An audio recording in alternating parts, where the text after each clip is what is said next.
ஆடி அமாவாசைக்கு எங்கள் மாமாவுக்கு வந்து சாமி கும்பிடுவோம். ஸோ காலையிலே இவங்க வந்து ஃபுல் ஃபாஸ்டிங்கோட ஆஃபீஸ் போயிட்டாங்க. வெறும் பால் மட்டும் குடிச்சிட்டு ஈவினிங் வந்து சாமி கும்பிட்டுக்கலாம் அப்படின்னு சொல்லியிருந்தாங்க. சரி அவங்க வரத்துக்குள்ளே நம்ம ஏதாவது செஞ்சு வைக்கலாம் அப்படின்னு சொல்லி எங்கள் அத்தை எப்போவுமே ஏதாவது ஒரு ஸ்வீட் செய்வாங்க, சக்கரை பொங்கல் இந்த மாதிரி.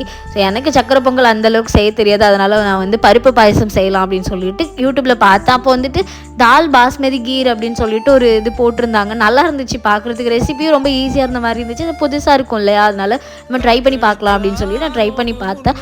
உண்மையாகவே ரொம்ப ரொம்ப ரொம்ப சூப்பராக இருந்துச்சு. பாஸ்மதி ரைஸ் வந்து கீழே வறுத்து போடுற மாதிரி இருந்துச்சு.